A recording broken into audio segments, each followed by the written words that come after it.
clock on my desk blinked 11:47 p.m. as I finally shut down my computer. Another late night at the office, another deadline met. I rubbed my eyes, feeling the familiar ache of exhaustion settling into my bones. The open floor plan of the marketing agency was bathed in the dim glow of emergency lights, my colleagues long gone.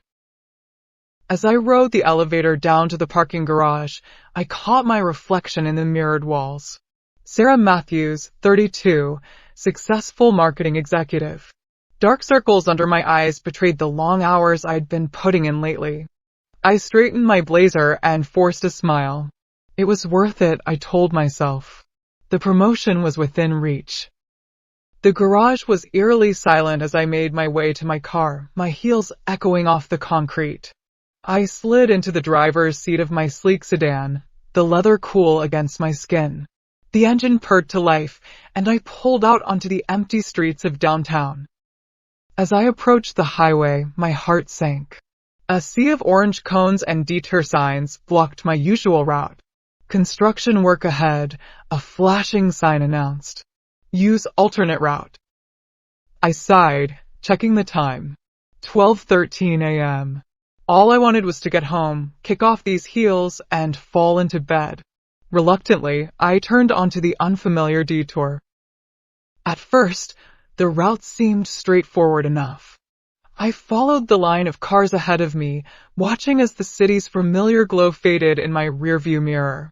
Gradually, the other cars peeled off onto side streets until I found myself alone on the road. The streetlights grew fewer and farther between, replaced by the looming shadows of dense forest on either side.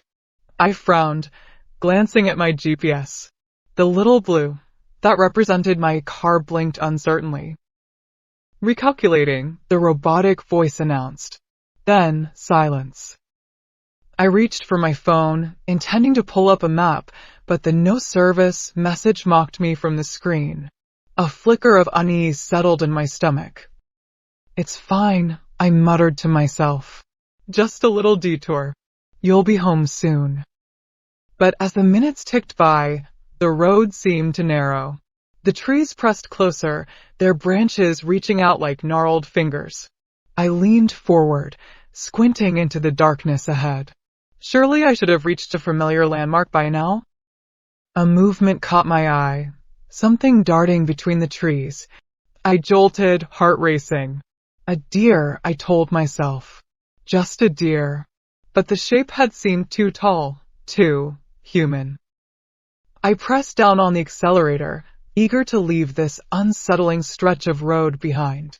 The trees blurred as I sped past, their shadows dancing in my headlights. I rounded a bend and suddenly, a figure stood in the middle of the road. I gasped, swerving hard to avoid it. My tires screeched as I fought to regain control of the car. Breathing heavily, I glanced in my rearview mirror. The road behind me was empty. I blinked, confused. Had I imagined it? The lack of sleep must be getting to me. But as I stared into the mirror, something else caught my attention.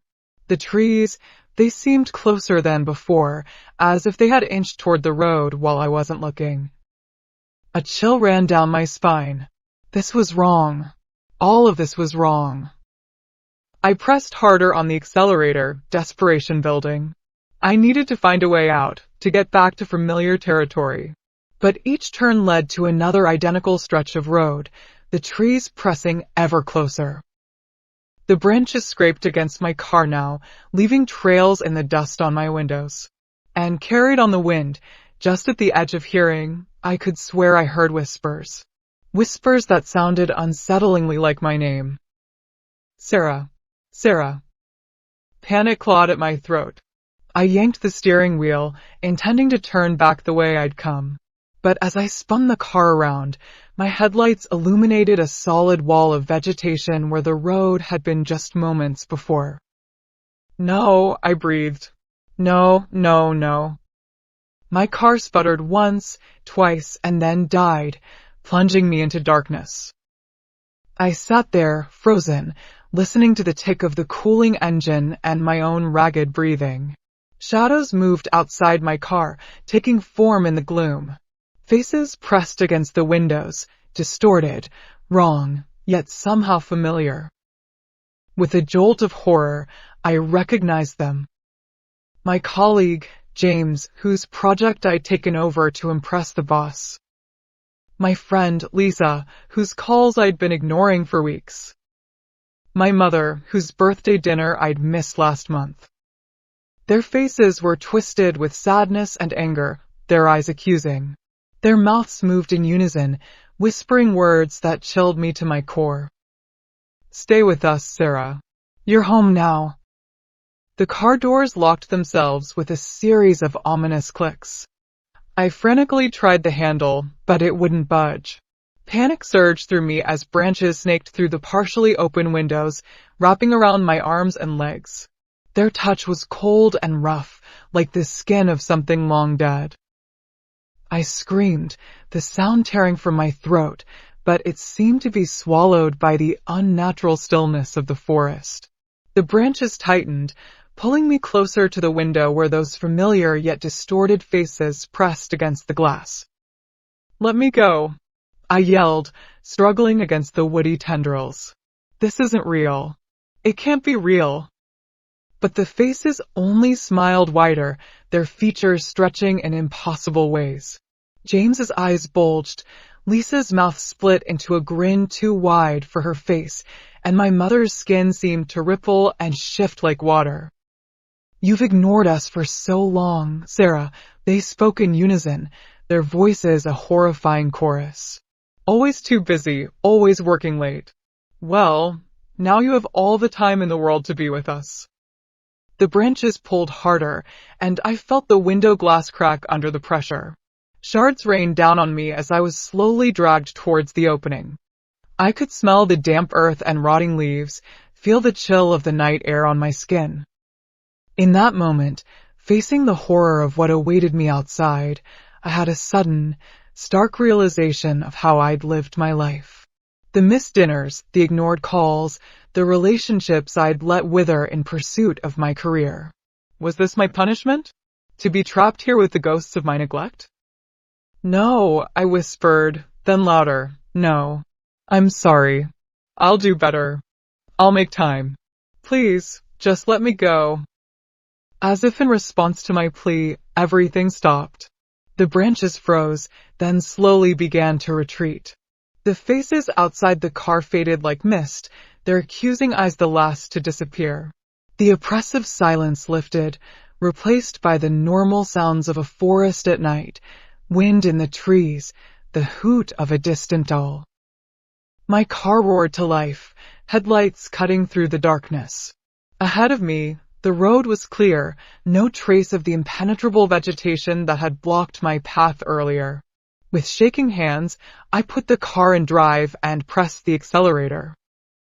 As I drove, the trees thinned out, and soon I found myself back on familiar roads.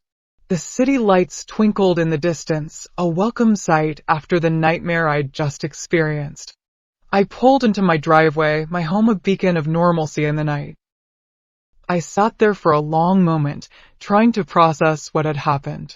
Had it all been a stress-induced hallucination? A vivid waking dream brought on by exhaustion? As I stepped out of the car on wobbly legs, a single leaf fluttered from my hair, landing on the driveway. I picked it up, my blood running cold. It was unlike any tree native to our area, its shape twisted and wrong, like the faces I'd seen pressed against my car windows. With shaking hands, I unlocked my front door and stepped inside. The house was dark and quiet, but for the first time, it felt lonely rather than peaceful. I reached for my phone, hesitated, then made the call. "Mom? I know it's late, but can we have breakfast tomorrow? I've missed you." As I hung up, I caught my reflection in the hallway mirror. There was a new resolve in my eyes, an understanding that hadn't been there before. The horror I'd experienced had left its mark, not just in the scratches on my arms or the leaf from an impossible tree, but in the way I now saw my life and the connections I'd neglected. Now, every time I drive home from work, I take the long way around. But no matter which route I choose, I can't shake the feeling that somewhere, on a road I can no longer find, another version of me is still trapped, forever driving through that endless, whispering forest. It serves as a constant reminder of the balance I must maintain, of the importance of the people in my life. The detour I took that night led me not just through a haunted forest, but to a new understanding of myself. And while the horror of that experience still lingers, so does the lesson it taught me. In the end, the real horror wasn't in the supernatural events of that night, but in the life I had been living, always rushing, always chasing the next goal, blind to the connections I was leaving behind. As I settle into bed, I set my alarm a little earlier than usual. Tomorrow, I have a breakfast date with my mom, and this time, I won't be late.